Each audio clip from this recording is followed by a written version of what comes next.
태초에라는 이 단어를 어떻게 해석하느냐에 따라서 독립절로 해석하느냐, 종속절로 해석하느냐에 따라서 해석이 달라집니다.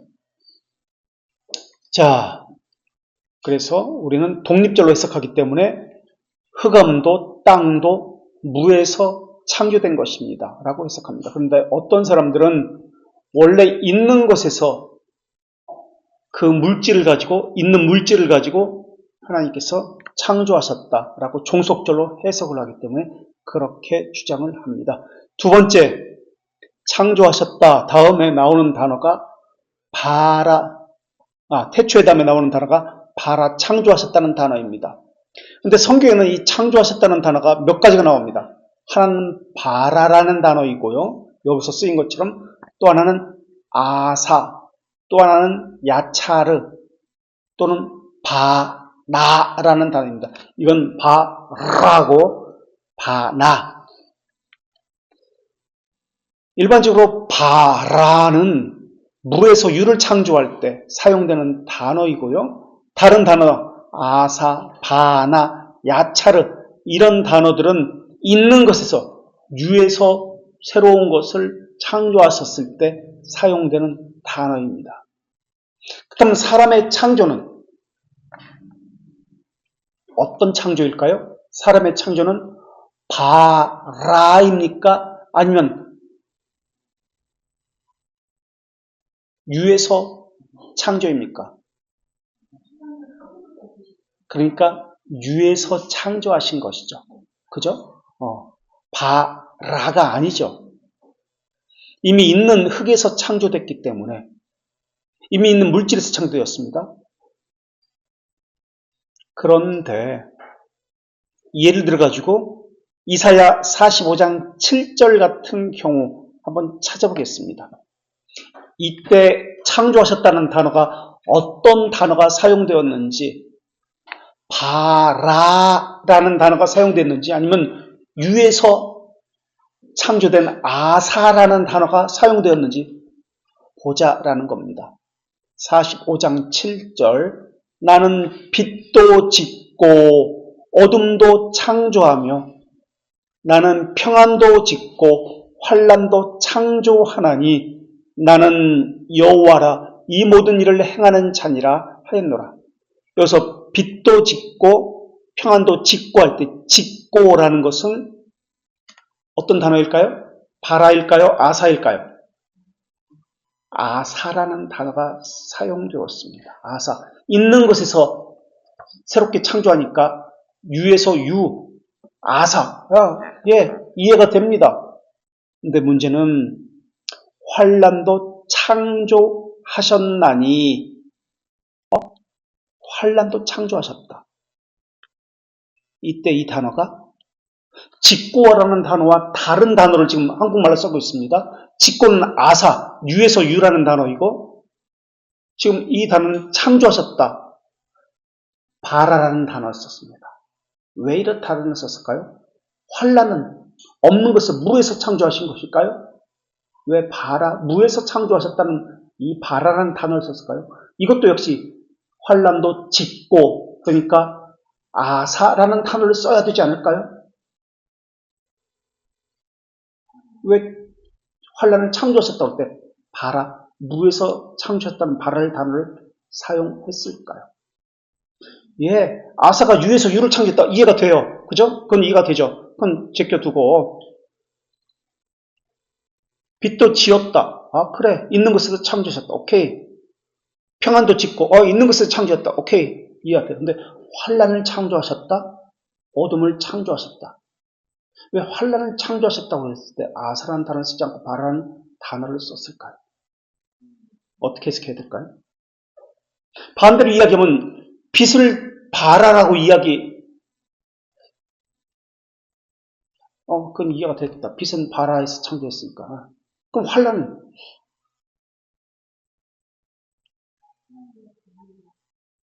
네? 하나님으로? 환난은 지금 없는 것에서 무에서 창조한 것이 환난을 창조했다는 단어거든요. 하나님이 없는 속성이라고? 환란을 창조한 게? 네? 어떻게 해석해야 되죠? 환란을 창조했다. 어떻게 해석하면 좋겠어요, 이걸? 환란을 창조했다. 어떻게 해석해야 될까? 없는 것을 창조한 것이거든. 봐라, 지금. 환란을 창조했다. 네. 네.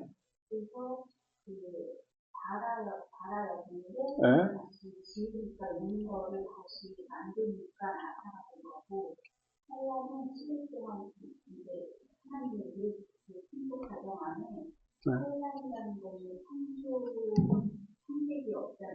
환란 창조 상식이 없어서. 그럼 환란은 죄에서 온 것이니까 하나님이 창조했네, 죄도?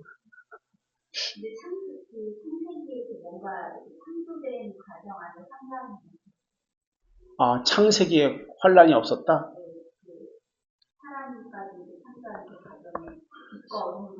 그래서 환란도 창조하신 거예요, 하나님. 그래서 무에서 창조됐다? 좀 억지죠. 혹시 다른 분 이거에 대해서 무엇을 말하기 위해서 창조라는 단어를 썼을까요? 무에서 창조하는 단어를 썼을까요? 여기서 말하고자 하는 것은 무엇일까요? 그것을 보시면 됩니다. 이 단어가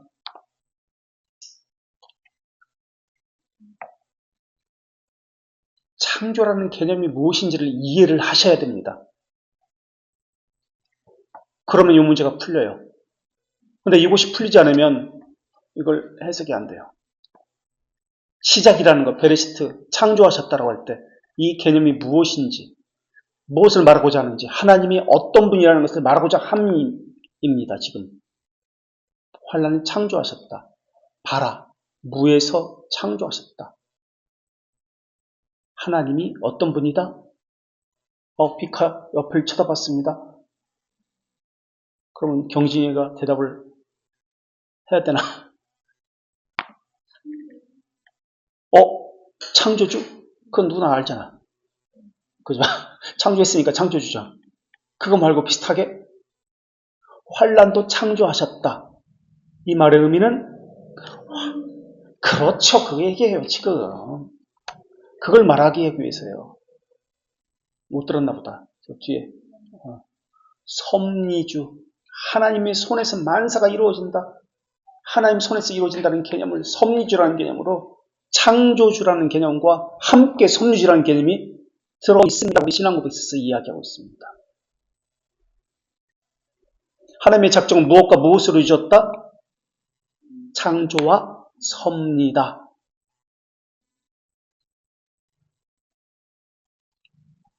그래서 하나님께서 모든 것의 주관자라는 개념으로 창조주, 섭리주라는 개념으로 이 바라라는 단어가 사용되었습니다. 환란도 창조하셨다라는 것을 우리가 알 수 있습니다. 그러니까 창조라는 개념에 대해서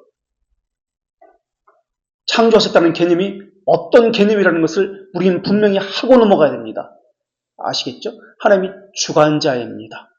만사의 원인자, 제일 원인입니다. 그런 개념으로서 이해하셔야지 무엇을 어떻게 물질적인 개념으로 이렇게 해석을 해서는 안 됩니다. 시간적인 개념으로 해석을 해서는 안 됩니다. 그러다 보니까 6일이라는 숫자에 초점을 맞춰서 6일이다. 숫자로 계산하는 거예요. 45억 년이다. 6천 년이다. 자꾸 시간을 가지고 이야기하는 거예요. 6일 창조를 가지고. 성경에는 정확한 창조가 얼마나 걸렸다라고 말하고 있지 않습니다. 6이라는 개념은 우리 숫자의 6이라는 개념과 다릅니다. 하나님이 이것이 우리에게 필요했다면 정확히 어떤 며칠 걸렸다라는 것을 명시하셨을 겁니다. 그런데 하나님께서는 우리에게 이것을 명시하지 않았습니다. 그러니까 성경은 우리의 호기심, 지적 호기심을 채워주기 위해서 기록한 것이 아니라 구원의 길을, 그러니까 정확히는 하나님이 어떤 분인지를 우리에게 계시하기 위해서 기록된 것이 성경입니다. 그래서 성경의 창조는 하나님의 자기 계시입니다. 하나님의 선하심의 드러내심입니다. 그런데 창조를 그런 개념으로 보지 아니하고 시간과 공간이라는 사람의 측면에서 바라보려고 하니까 오륙, 결함, 축소, 왜곡들이 생기는 겁니다. 그러니까 6일 창조라는 개념이 생기는 거예요. 사람의 측면에서만 바라보니까. 그래서 태초에라는 이 태초에 창조했다는 이 단어가 해석이 되어지면은 6이라는 개념에 머물지 않습니다. 그리고 시간적으로 볼 때 시간이라는 것은 자전, 공전, 지구의 자전과 공전과 관련되어집니다. 그렇기 때문에 해, 달, 별과 관련되어집니다. 태양, 그죠? 그러면 태양이 언제 지어졌습니까? 시간이 24시간 하루라는 개념이 언제 나타난 것입니까? 해, 달, 별이 몇 번째 날부터 나타나죠? 그러니까 시간이라는 개념은 첫째, 둘째, 이때는 없었던 거예요. 셋째 날, 이때까지는 없었던 거예요. 시간이라는 개념, 우리의 시간 개념이 아니에요. 그죠? 지구가 생겨지고 해달별이 생겼을 때 그때 자전과 공전이 나타난 겁니다. 어쨌든 이거는 그만두고라도 자, 그 다음 바라라는 단어, 아사라는 단어 설명했습니다. 창조. 그 다음 세 번째 단어가 엘로힘, 하나님이라는 단어입니다. 하나님은 우리 전능하신 하나님 능력과 관련되었다는 것을 엘로힘, 복수형, 단수형, 복수이라고 말씀드렸죠. 복수인데 민족, 국민, 백성처럼 단수입니다. 그런데 복수형 단수죠. 그 다음에 네 번째 나오는 단어가 에트 전치사, 목적 앞에 목적어를 더욱 빛나게 해주고 강화시켜주는 에트라는 전치사고요. 그 다음 세 번째, 다섯 번째 핫, 그 샤마임, 그 하늘들이라고 이야기합니다. 우리말 성경은 그냥 천지, 한문으로 그렇게 나와요. 하늘과 땅, 천지를 창조하신다. 이렇게 표현되고 있습니다. 그런데 원래 성경에서는 하늘들과 그 하늘들이라고 나옵니다. 그리고 그 땅이라고 나옵니다. 그 하늘들이라고 이야기하고 있는데 유대인의 사고에서는 하늘이라는 개념이 우리가 생각하는 하늘이라는 개념과 다르기 때문에 그 하늘들이라고 핫샤마임이라고 그렇게 표현되고 있습니다. 복수형입니다. 이것도 핫샤마임. 그러니까 하늘이 한 개가 아니에요. 우리 하늘은 하늘이죠. 그들은 세 개의 하늘로 생각합니다. 하늘을. 우리 눈에 보이는 하늘을 첫째 하늘이라고 합니다. 그래서 바울도 하늘에 하나님 나라에 갔다 왔다고 할 때 3층 천이라고 이야기합니다. 세 개의 하늘. 세 개의 하늘이라는 개념으로 3층 천에 갔다 왔다라고 이야기합니다. 세 개의 하늘을 나눠 생각하는데 첫째 하늘은 우리가 눈에 보이는 새들이 날아다니고 하는 이러한 하늘을 첫째 하늘이라고 이야기하고 해, 달, 별, 우주를 둘째 하늘이라고 이야기하고 그리고 그 너머에 있는 영적 존재들, 천사들과 하나님이 계신 그 하나님의 현현이 있는 곳을 셋째 하늘이라고 이야기합니다. 그래서 하늘이라는 단어가 구약에는 420회가 나오는데 그 하늘이라는 단어 420회가 모두 다 새 하늘들, 핫샤마임이라는 복수형으로 기록되어 있습니다. 그러니까 유대인의 하늘이라는 개념과 우리의 하늘이라는 개념이 다릅니다. 그러니까 하늘들, 그 핫샤마임, 그리고 물은 웨트는 땅과 과라는 뜻이고요. 그리고 하에레츠. 일곱 번째 나오는 단어가 땅이라는 단어입니다. 그 땅입니다. 근데 하늘과 땅을 표현할 때 우리와는 개념이 다릅니다. 유대인들이 하늘과 땅을 한꺼번에 함께 말할 때는 보이는 것과 보이지 않는 모든 만물을 의미할 때 하늘과 땅이라고 이야기합니다. 그 땅, 하나님이 창조하신 그 모든 것을 하늘과 땅이라고 표현합니다. 땅은 우리가 발붙이는 있는 그 땅만을 이야기하는 게 아니에요. 땅 아래의 세계까지, 보이지 않는 모든 세계를 말하고 있는 것이 땅이란 개념입니다. 그래서 그 땅이라고 이야기합니다. 성경에 보면은 시편에 해 돋는 데부터 해지는 데까지 주의 이름 찬송합니다. 뭐 이런 거 나와요. 해 돋는 데부터 해지는 데까지. 단에서 부엘세바까지. 이 개념은 단에서 부엘세바까지가 아니에요.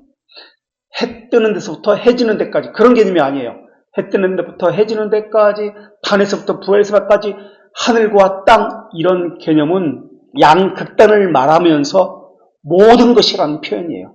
그 안에 존재하는, 그러니까 영적인 존재, 모든 것이 다 포함되어 있다는 의미입니다. 만물, 만사, 역사, 모든 것이 다 포함되어 있다 할 때, 하늘에서 땅, 부엘세바에서 단까지, 해 돋는 데부터 해지는 데까지, 이런 표현을 쓰는 거예요. 하늘과 땅 사이에 존재하는 모든 것을 하나님이 창조했습니다. 이 단어가 바르게 해석되어지면 창조가 어떤 개념인지 알게 됩니다.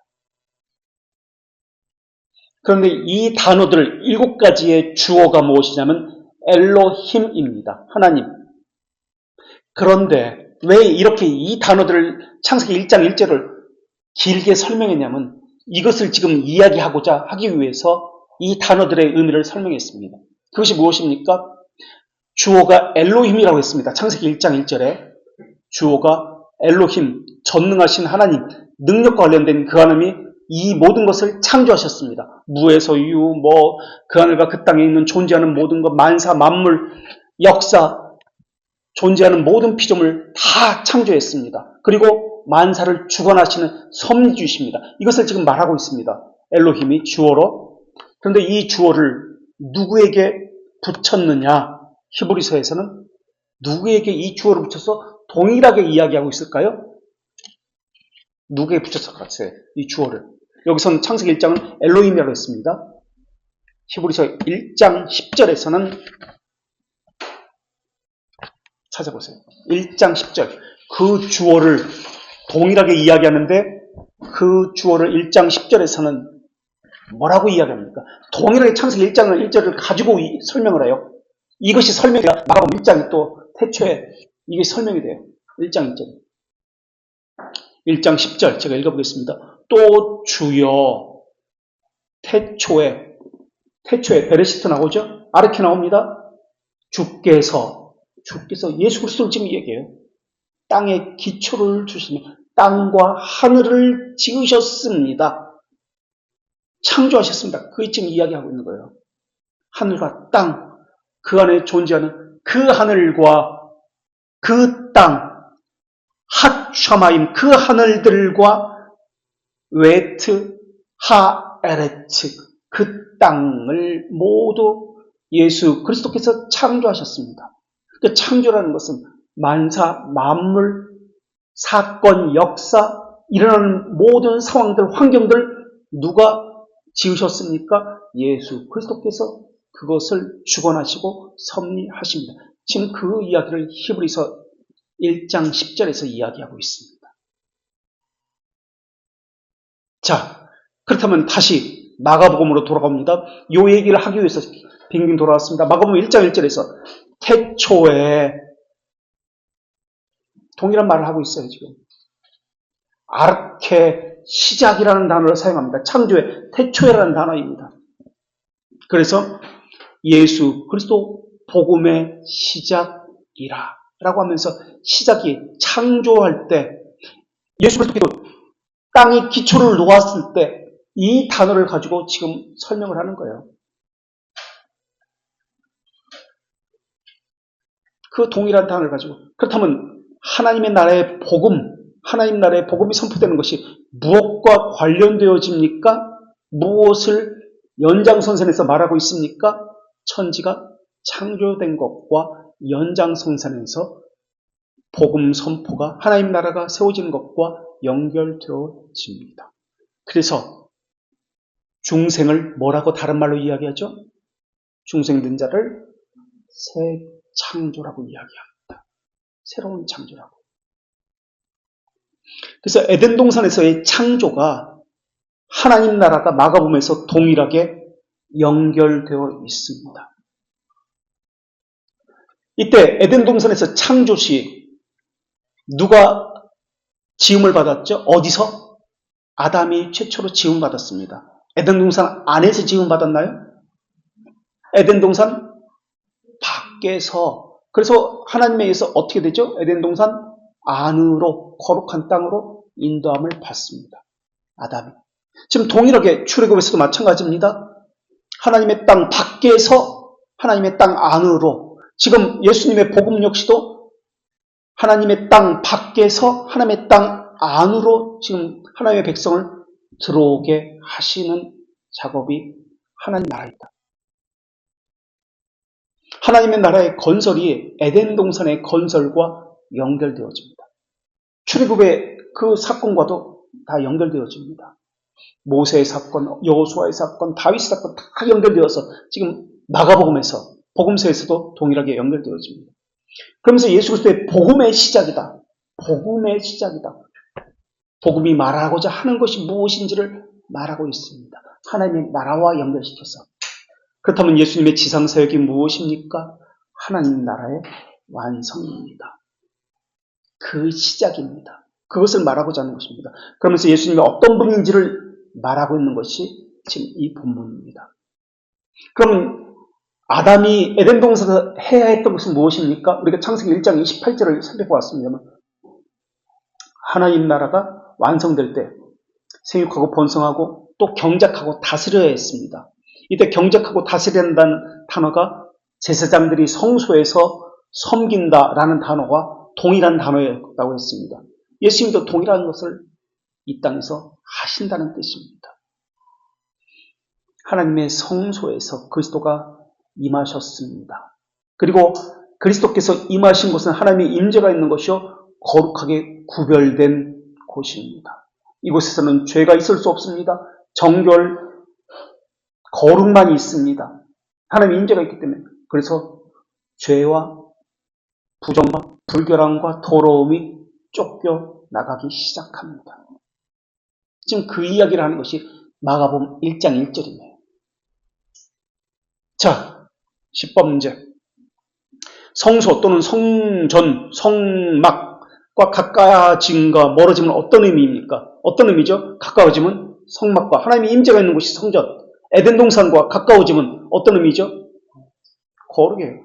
가장 에덴 동산 중앙에 무엇이 있었죠? 선악을 알게 하는 나무와 생명나무가 있었습니다. 이것이 말하고자 하나님의 말씀의 어미함입니다. 성소 중앙에 가장 중앙에 무엇이 있었죠? 성소 가장 중앙에 안쪽에 지성소가 있었고 지성소 안쪽에 언약궤 하나님의 말씀이 있습니다.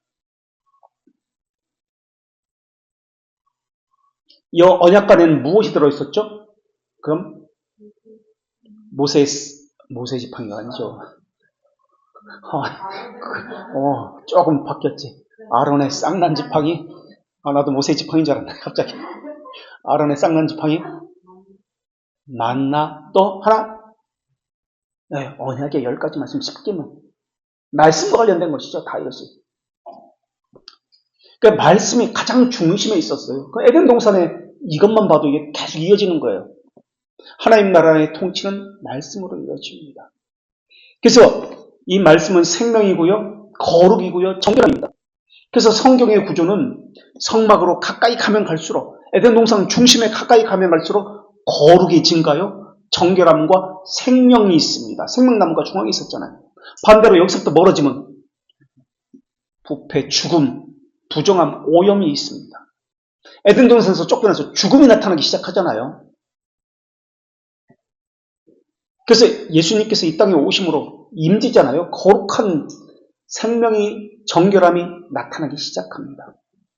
그래서 그 상징적인 의미로서 예수님의 사역은 불결함과 죽음과 죄가 다 제거되기 시작합니다. 병고침, 병 들렸다는 것은 열병과 같은 거, 나병과 같은 것은 다 부정한 것이잖아요. 이런 것들이 병고침을 받습니다. 그리고 동시에 죄들의 용서함을 받고, 죄들의 용서함만 받는 것이 아니라 하나님과의 교제가 이루어지고, 그리고 예수님과 함께 죄인들이 먹고 마신다는 개념이 뭐예요? 레위기의 제사 개념에서는 화목제물이잖아요. 화목회되는 함께 먹고 마시잖아요.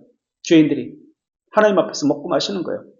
그래서 시내산에서 우리가 살펴봤잖아요. 장로들이 이스라엘 백성들이 하나님과 함께 먹고 마셨더라. 이것을 시내산에서 우리가 살펴보았습니다. 이게 계속 이어지는 거예요. 이러한 사건들이 보여지는데 이것이 어떤 사역이다? 예수님의 제사장직의 상징적 사건이다.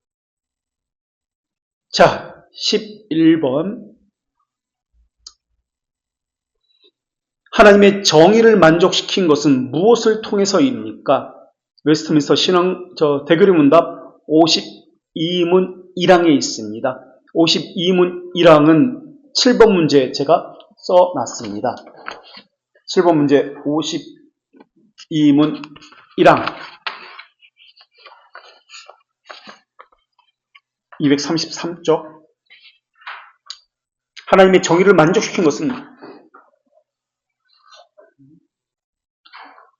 여기 안 써있네. 써있어요? 쓰였어요? 2번에? 네.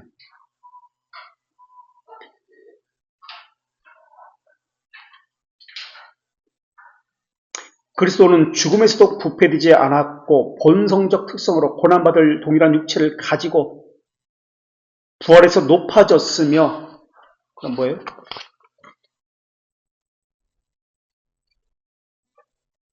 안 나왔네. 그죠? 몇 번이요?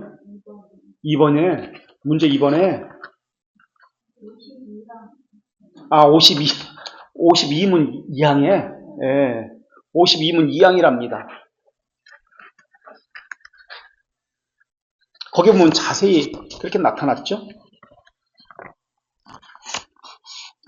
자, 그렇다면, 정의를 만족시키는 정확히 무엇이죠?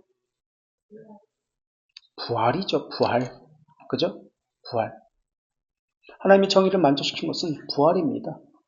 왜 정의를 만족시킨 것이죠? 엄밀히 말해 무슨 제사장직 사역이 아니라 제사장직도 만족시켰지만은 엄밀히 말하면 왕직입니다. 왜요? 죽음을 이기셨기 때문에, 정복하셨기 때문에, 죽음을 정복하기 때문에 그래요.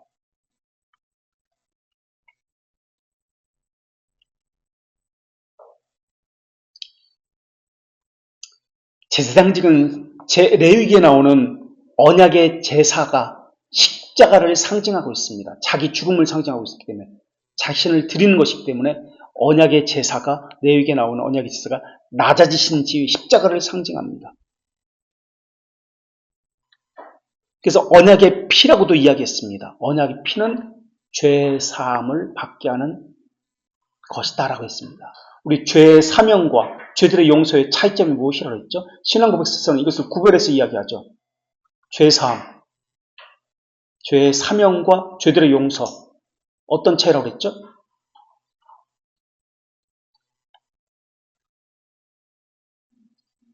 어떤 차이라고 했죠? 죄의 사면과 죄들의 용서. 어떤 차이라고 했어요? 어떤 차이가 있다고 했죠?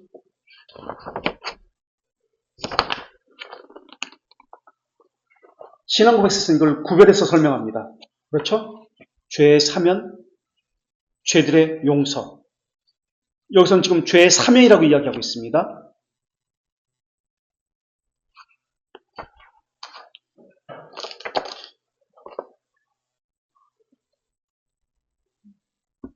(52문) 제가 읽어보겠습니다. 부활로 그분이 성자 하나님심을 선포하셔서 하나님의 정의를 만족했고, 부활로 정의를 만족시켰고, 죽음과 그 죽음의 권세를 가진 마귀를 정복했고, 산자와 죽은 자들의 주님이 되셨으며, 다시 말하면 그들의 칭의를 위해서 공인과 교회의 머리로 행한 모든 것이 은혜로 고무되어 적들을 항거하는 데 후원하고, 마지막 날에 죽은 자 가운데서 그들의 부활을 그들에게 확신시키고 부활해서 높아졌습니다. 죄들의 사면은 하나님 측면에서 이야기하는 것입니다. 그래서 하나님 측면에서 모든 죄가 동일한 죄이기 때문에 죄의 들이 아니라 죄의 사면이라고 그렇게 이야기합니다. 죄의 사면. 그러나 우리 측면에서는 죄들의 용서라고 이야기합니다. 그래서 측면이 달라요. 하나님이 하시는 것과 우리가 받는 것의 측면이 다릅니다. 그래서 정의를 만족시킨 것은 부활을 통해서고 우리의 관계가 하나님과 회복된 것도 십자가가 아니라 엄밀히 말해서 부활을 통해서입니다. 하나님과 화해된 것도 부활을 통해서요. 화해된 것도 부활을 통해서입니다. 부활 때문에 죽음의 권세가 정복되었고 산자와 죽은 자의 주님이 되셨기 때문에 그렇습니다. 지금 52문에서 그것을 이야기하고 있죠.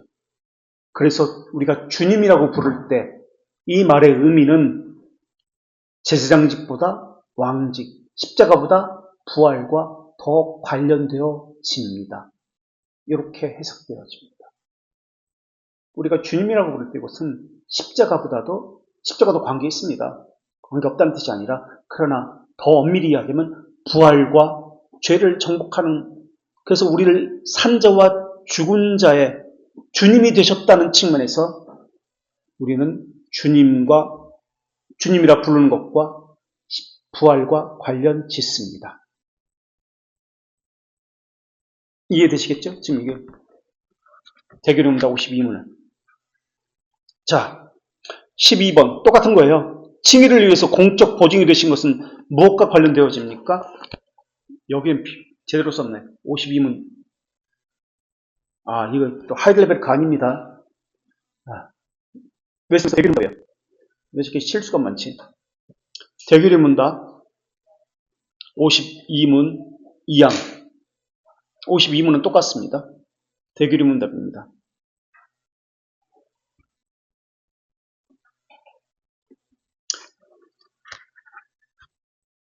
그래서 이건 동일한 문제입니다. 칭의를 위해서 보증이 된 것은 공적 보증이 되십니다. 부활과 관련되어집니다. 그래서 시편 110편은 이것과 관련해서 하나님 나라를 도래시키는 왕적 제사장의 사역을 이야기합니다. 제사장적 사역도 중요합니다. 그런데 왕적 사역이 빠져버린 제사장 사역만으로는 어떤 의미에서는 제사장 사역만으로는 무의미합니다. 그래서 시편 110편에서는 1절에서 내가 내 원수들을 내 발판이 되게 하기까지 너는 오른쪽에 앉아있으라. 원수를 이기는 왕적 사역이 나타납니다. 이것이 있어야 하나님의 나라가 오게 되는 겁니다.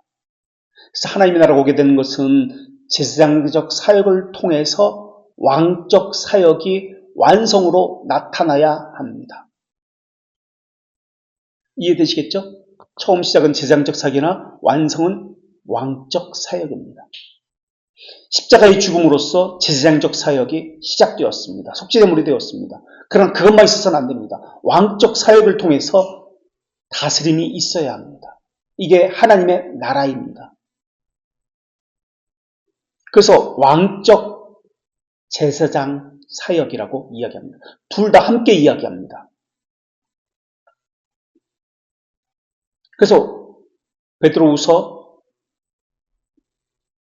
백전이구만. 베드로전서 2장 9절에서 너희는 왕같은 제사장이다 라고 이야기하는 겁니다.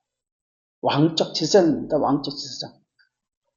자, 이제부터 마가복음 들어가 볼 텐데 복음서에 들어가는데 13번 문제. 마가복음 1장의 치유사역의 공통점이 무엇입니까? 우리가 마가복음 1장의 순서를 가지고 이야기했습니다. 처음에 안식일에 회당 안에서 귀신 들린 자에게 귀신을 내쫓았습니다. 회당이 그러니까 정결하고 거룩한 회당이 말씀이 선포되는 회당이 하나님께 제사가 드려지고 예배가 드려지는 회당이 정결하게 됩니다. 이 사역을 우리도 해야 합니다. 그 다음에 회당에서 안에서 있었던 더러운 귀신 축출 사건 다음에 나타나는 것이 시몬 장모의 열병이 고쳐집니다. 우리 레위기 26장 15절 15절 한번 찾아볼까요? 레위기 26장 15절 16절 레위기 26장 15절과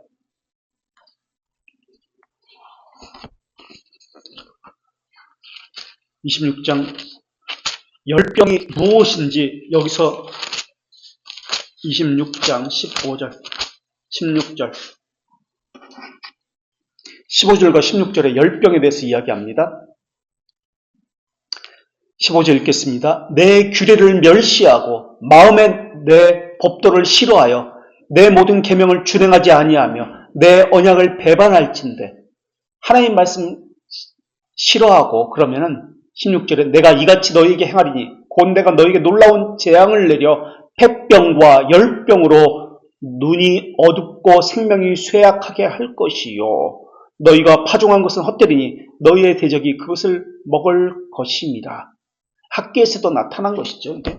근데 지금 이 열병이 베드로의 장모에게 나타납니다. 이것이 상징적으로 말하고자 하는 것은 무엇입니까? 하나님의 말씀을 대적하고 언약을 배반한 것을 이야기해요. 법도를 싫어하고 계명을 준행하지 않은 것을 상징적으로 표현하고 있는 겁니다. 그러니까 하나님 내리는 질병으로 열병이 알려졌는데 열병이 상징하는 것은 죽음과 사망입니다. 하나님 불순종하는 것을 이야기합니다. 그래서 귀신을 먼저 내어 쫓고 귀신은 영적으로 다스리는 것입니다. 어둠을 다스리고 죄의 아비가 되는 이들입니다. 그래서 귀신을 내어 쫓고 먼저 그 다음에 열병을 내어 쫓습니다. 이거 순서가 또 중요하거든요. 열병을 먼저 내쫓는 게 아니라 귀신을 먼저 내어 쫓습니다. 사탄의 세력을 멸하고 그 다음에 말씀을 따르지 않는 불순종의 이 사력 내어 쫓습니다. 그 다음에 1장 40절에서 율법에서 더럽고 부정하다고 여겨지는 나병 환자를 고치십니다. 그리고요, 건너뛰어서 2장에서 중풍병자의 병을 고치시고 고칠 뿐만 아니라 어떻게 하시죠? 무엇을 선포하시죠? 2장에서 마가복음 2장에서 죄 사함을 그러니까 우리 측면에서 보면 죄들의 용서를 받습니다. 예수님 측면에서는 죄 사함을 선포합니다.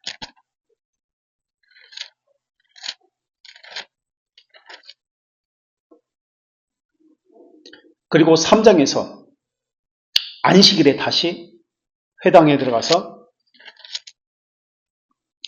손이 마른 사람을 고치십니다. 그리고 이때 안식일의 주인이 예수님이라는 것을 선포합니다. 랍비들은 율법에 이것을 금했다고 예수님을 몰아붙입니다. 왜냐하면 위독한 생명과 관련된 것이 아니기 때문에 그렇습니다. 그래서 예수님은 다시 7장에서 정결 규례를 다시 제정하십니다.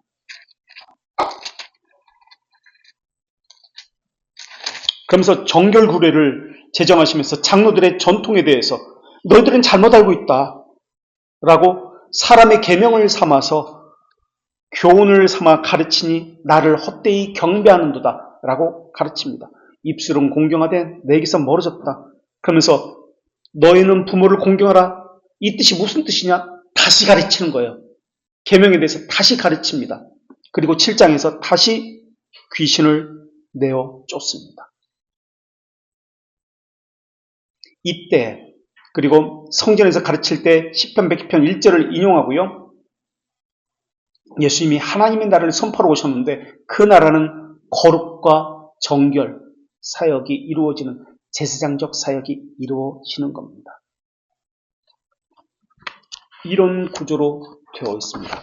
그래서 마가복음은 십자가 사역과 연결되어 있는데 동시에 제사장적 사역과 연결되어 있는데 동시에 왕적 사역과도 연결되어 있습니다. 그래서 예수님이 치유는 그냥 병 치유하는 거 아니에요. 귀신 그냥 내쫓는 거 아니에요. 그것이 의미하는 바가 있습니다. 하나님의 나라와 정결과 제사장 직분과 연결되어 있습니다.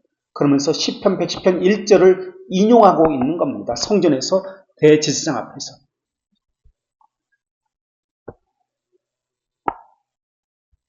성전이 거룩해야 되는데 말씀이 다스림 받아야 되는데 그렇지 않습니다. 귀신이 들린 자가 있습니다. 부정하고 더럽습니다. 불결합니다. 이것을 제거하고 정결케 하시는 사역입니다. 자, 14번. 지극히 높으신 하나님의 거룩한 자는 무엇을 연상케 합니까? 그래서 헬라어로 지금 제가 썼어요. 한글말로 휘에 투 데오 투 힙시 투 창세기 14장 8절은 히에 레우스 투 데우 투 힙시스 투 좀 동일한 단어입니다. 그렇죠? 지극히 높으신 하나님의 아들, 지극히 높으신 하나님의 제사장이었더라. 그러니까 귀신 들린 자가 예수님에게 당신은 지극히 높으신 하나님의 거룩한 자입니다라고 외치는 것은 무엇을 의미하느냐? 멜기세덱에 사용했던 그 단어인데요. 당신은 지극히 높으신 하나님이십니다. 당신은 지극히 높으신 대제사장입니다. 라는 것을 말하고 있는 거예요. 그래서 이 단어가 이 마가복음 5장 7절에 제외하고 7군데가 나오는데 나머지 3군데는 시편에 나옵니다. 창세기에 2번 나오고요. 그리고 마가복음에 나오고 5장 7절에 그리고 시편에 시편 56편 3절, 시편 77편 35절, 시편 77편 56절 이렇게 3번 지극히 높으신 이 단어가 하나님의 거룩한 자 이 단어가 나옵니다.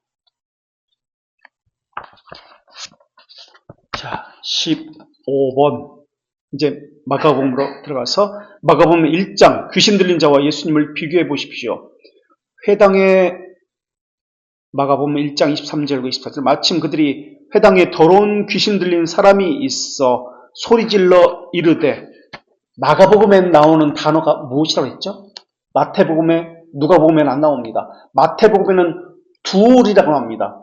귀신 들린 2사람이라고 나오는데 여기는 어떤 특별한 단어가 나오고요. 여기는 마가복음에는 더러운이라는 단어가 여기만 나옵니다. 더러운. 다른 데는 더러운이라는 단어가 나오지 않습니다. 나사렛 예수여 우리가 당신과 무슨 상관이 있나이까? 상관이 없다는 거예요. 날 내버려둬라. 우리 더러운 것을 부정을 죄를 내버려둬라. 우리를 멸하러 왔나이까? 귀신 들린 자들이 제대로 이야기하고 있습니다. 나는 당신이 누구인 줄 아노니 하나님의 거룩한 자니이다. 그래서 제가 거룩한 이라는 이 단어를 다 찾아가지고 여기다 썼어요. 그래서 사무엘상 2장 2절 하나님같이 여호와같이 거룩한 이가 없으시니 이사야 12장 6절 이스라엘의 거룩한 이가 이사야 30장 12절 거룩한 이가 계시록 16장 5절 지금도 계신 거룩한 이요. 이게 밑줄을 안 걷네요. 거룩한 이요. 예수님을 이야기하죠. 마태복음 8장 28절 귀신 들린 자 둘이 무덤에서 나와요. 아 이거 아니네. 자, 거룩한 영들은 예수님이 누구신지 분명히 알고 있었습니다. 그런데 귀신 들린 자는 예수님이 누구인지 분명히 알고 있지만 회당에 있는 회당장이라든지 회당에 있는 다른 사람들은 예수님이 누구인지 알지 못합니다. 그래서 다 놀라 서로 물어 이르되 이는 어찌미냐? 어떻게 귀신도 더러운 귀신도 순종하느냐라고 이야기합니다. 하나님을 섬긴다는 사람들이 예수님이 누군지 몰라요. 그러면서 더러운 귀신 들린 사람과 대조하고 있습니다. 더러운 영을 가진 사람들조차 예수 그리스도가 누군지를 알고 있는데 그런데 하나님을 섬긴다는 이 사람들은 전혀 모르고 있습니다. 그래서 마가복음 1장에서 귀신 들린 자를 쫓아냅니다. 그리고 그 회당이 다시 정결케 되고 다시 거룩함을 회복하고 하나님의 말씀이 바르게 선포되는 회당으로 바뀌어지게 됩니다. 그러나 여전히 그곳에 있던 사람들은 하나님이 알지 못합니다. 예수 그리스도가 누군지 못합니다. 정결, 카다로스라는 단어입니다. 더러움, 아카다르토스라는 단어입니다. 정결 카다로스와 더러운 귀신, 더러운 아카다르토스 비슷하잖아요, 단어가. 이 단어가 마주하고 있습니다. 근데 원래는 불법, 부정, 더러움과 접촉하면 그 더러움과 접촉한 사람도 더러워집니다. 불결해집니다. 그런데 왜 예수님은 더러운 것과 접촉했는데 부정해지지 않고 더러워지지 않았습니까?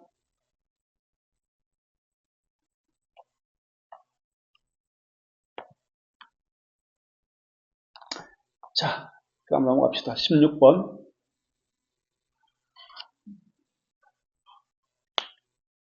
시몬의 장모의 열병이 말하는 것이 무엇입니까?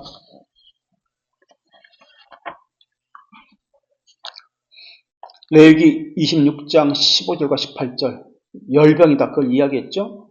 신명기 레위기 13장 맞아. 지금 16번이구나. 레위기 26장 15절에서 18절 우리가 읽었습니다. 신명기 28장 15절 내가 만일 내 하나님 여호와의 말씀을 순종하지 아니하여 내가 오늘 내게 명령하는 그의 모든 명령과 규례를 지켜 행하지 않으면 모든 저주가 내게 임하여 내게 이를 것이니 그래서 저주가 임한 것이 열병으로 나타났다. 이 열병은 말라리아, 장티푸스나 풍토병으로 알려지고 있습니다. 그래서 의사 출신인 누가는 중한 열병이라고 그렇게 표현하고 있습니다. 누가복음 4장 38절을 볼까요? 누가복음 4장 38절에서는 동일한 본문인데 이것에 좀 더 구체적으로 이렇게 표현합니다.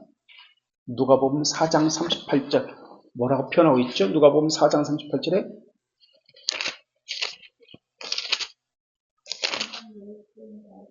예수께서 일어나 회당에서 나가사 회당에서 귀신을 내쫓고 이제 나갑니다. 시몬의 집에 들어가시니 바로 일어난 사건입니다. 시몬의 장모 베드로의 장모가 중한 열병을 앓고 있는지라. 중한 열병이 말하는 것은 하나님을 대적한다는 하나님의 징계를 심판을 받았다는 그런 개념으로서 이미지를 가지고 있습니다. 사람들이 그를 위하여 예수님께 구하니 우리는 병을 고치는 것에 어떤 이적 사람의 치유에 관심이 있는데 성경이 말하고자 하는 것은 그런 것이 아니에요. 물론 그런 것도 있겠지만은 병을 고침을 받았다 이것이 중요한 게 아니라 이것이 말하고자 하는 상징적인 의미가 무엇인지가 더 중요합니다. 그래서 열병이 떠나고 아니구나 16번이구나 이 풍토병 근데 누워있다라는 단어가 누워있는이라는 이 단어가 미완료 과거형입니다. 그래서 오랫동안 이 열병 때문에 누워있었다고 보여집니다. 그래서 이 누워있었다라는 이 단어가 예수님 오시는데도 누워있습니다. 아무것도 하지 못하고 있습니다. 근데 열병이 떠났다. 아페켄이라는 단어가 사용되었고요. 그래서 아페켄 떠나자마자 수종 들었습니다. 누워있다는 것과 바로 즉시 수종 들었다. 이 개념이 대조를 이루고 있습니다. 그래서 예수님께서는 즉시 부정과 더러움을 쫓아내십니다. 이때 어떤 일을 합니까? 바로 그 즉시 예수님을 섬기는 일들이 일어납니다. 그래서 17번 아페켄 떠나고 정결케 됨을 연결해 말씀해 보십시오. 마가복음 1장 31절에 그 손을 잡아 일으키시니 손을 잡았습니다. 그죠? 예수님이 거룩하신 분이 부정한 것을 더러운 것을 손을 잡아옵니다. 그러자 접촉하자. 예수님의 몸과 접촉을 했습니다. 거룩한 것과 접촉하자 열병이 떠납니다. 이혼을 한 거예요. 결별하고 떠났다는 아페켄이라는 단어가 그런 개념이에요. 인격화해서 이혼하다, 결별하다, 이제 상종하지 않는다 그런 개념으로 떠나다. 아페켄하고 마가복음 1장 39절에서 귀신을 내어칠 때 아페켄하고 마가복음 1장 42절에 나병이 아페켄하고 깨끗하여 진지라. 아페켄이라는 단어가 동일하게 떠나고 내쫓는다 떠나고 그리고 나서 깨끗하여 졌더라 라고 나옵니다. 죽음의 권세를 예수님의 거룩한 몸이 접촉하자 떠납니다. 그래서 이 아페켄이라는 단어가 동일하게 사용됩니다. 축출되다, 제거되다. 그러자 어떤 일이 있었습니까? 즉시 순종하였더라. 순종이라는 개념이 성령 충만이라는 개념입니다. 근데 우리는 성령 충만을 기름이 가득 채워지는 것처럼 그렇게 생각합니다. 아닙니다. 죄들의 용서함을 받은 사람은 어떤 일이 일어납니까? 즉시 순종하더라. 자발적으로 순종합니다. 여기까지 하고 혹시 질문이나 하실 말씀 있어요?